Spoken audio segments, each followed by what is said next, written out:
Hello everyone, good afternoon. তো তোমাদের সবার কাছে এটাই রিকোয়েস্ট, এটা একটা বড় ভিডিও হতে চলেছে যার মধ্যে তোমরা একসাথে এই সিজনের জন্য প্রথমবার আমের আচার, বিরিয়ানি, রায়তা, চিকেন কষা সব একসাথে দেখতে পারবে। তো অবশ্যই ভিডিওটা দেখো, সাবস্ক্রাইব করো, কমেন্ট করো, লাইক করো। হ্যালো বন্ধুরা, সবাইকে গুড ইভিনিং। তো আজকে একটা ভিডিও নিয়ে চলে এলাম যেখানে তোমরা দেখতে পাবে, এর পরের ভিডিওটাতেও তোমরা দেখতে পারবে যে আজকে তোমাদের সাথে আমি শেয়ার করব বিরিয়ানি, রায়তা, চিকেন কষা, আচার, আমের আচার, কাঁচা আমের আচার অ্যান্ড মিষ্টি। তো সবটা রেসিপি তোমাদের সাথে শেয়ার করা থাকবে। আমার মিমির বাড়িতে আজকে এইসব রান্না হয়েছিল, তাই জন্য মিমি ভাবলো সন্ধ্যাবেলা এইসব রান্না করবে, তাই সন্ধ্যাবেলার কোনো জলখাবার হবে না, মিও আমরের থেকে কেনা হবে। তো তোমাদেরকে আমি আগেই বলেছি যে আমাদের সন্ধ্যাবেলা জলখাবার বা এরকম কোনো জলখাবার মানেই মিও আমরের জলখাবার। সেই সঙ্গে সঙ্গে কিন্তু মিও আমরের জলখাবারও তোমাদের সাথে শেয়ার করলাম, কিন্তু আজকে তো বৃহস্পতিবার, ঘরের পুজো বন্ধ করলে চলবে না, তাই তার সাথে সাথে পুজোও শেয়ার করলাম। হ্যালো বন্ধুরা, গুড ইভিনিং সবাইকে। এই ভিডিওতে বা ব্লগে তোমরা আজকে দেখতে পারবে যে কাঁচা আমের আচার কিভাবে বানানো হয়েছে। আমি আর মিমি এখানে আচারটা বানিয়েছি, অবশ্যই তোমরা দেখো অ্যান্ড তোমাদের ভ্যালুয়েবল রিভিউ অবশ্যই শেয়ার করো। Thank you.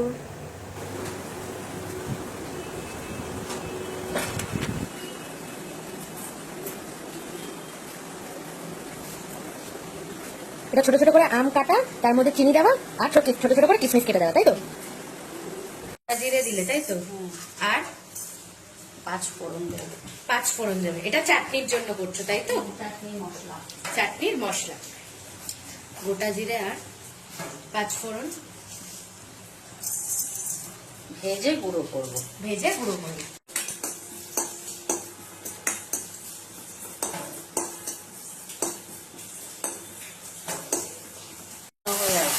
জাল মানে ফুটে ভালো হয়ে আসবে, তাই তো? আর ওইদিকে ভাজা মশলাটা তুমি বাটবে।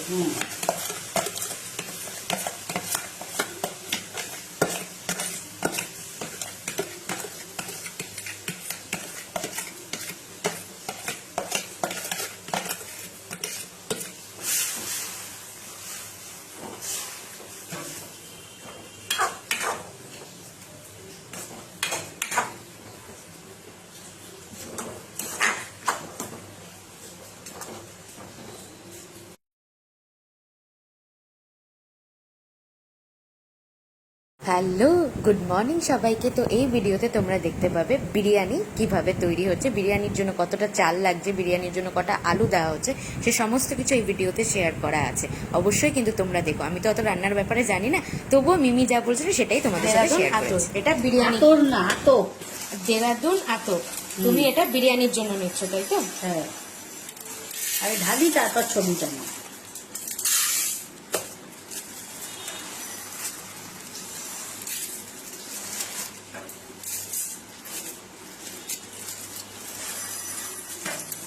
মতন দেরাদুন আতপ নিয়েছো, আর চাল বলতে হবে, আতপ চাল। আচ্ছা, আর বলছি যে তুমি এটা 30 মিনিট এই চালটাকে ভিজিয়ে রাখবে।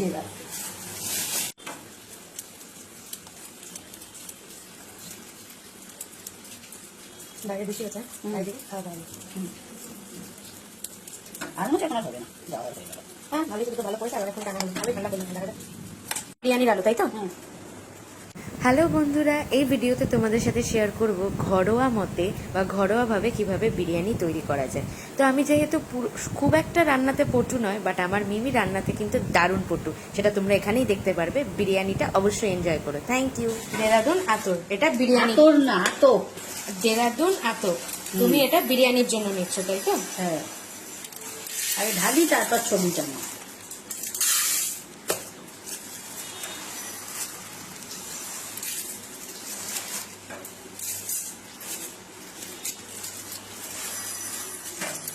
মতন দেরাদুন আতপ নিয়েছো, আর চাল বলতে হবে, আতপ চাল। আচ্ছা, আর বলছি যে তুমি এটা 30 মিনিট এই চালটাকে ভিজিয়ে রাখবে।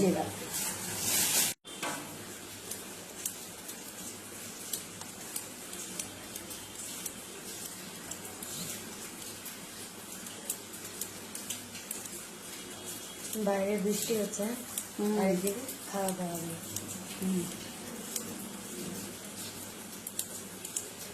আর মনে হচ্ছে এখন আর হবে না, যাওয়া হয়ে গেল। হ্যাঁ, ভালোই তো, দুটো ভালো পড়েছে আর অনেকক্ষণ টানা হলো, ভালোই ঠান্ডা করলো। দেখা যায় বিরিয়ানির আলু, তাই তো? তো গরম জলে তুমি চালটা দিয়ে দিচ্ছ। এটা বিরিয়ানির চালটা, তাই তো? একদম ভালো ধোয়া উঠছে।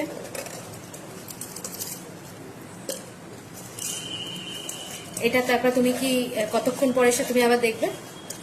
ফুটতে থাকবে, তারপর আসবো। আচ্ছা, এটাতে তো নাড়াচাড়া দেওয়ার কিছু ব্যাপার নেই এই মুহূর্তে দাঁড়িয়ে এখন। এখন একবার নেড়ে দিতে হবে, প্রথম দিলাম চালটা তো, নাহলে নিচে দলা পেকে যাবে। আচ্ছা,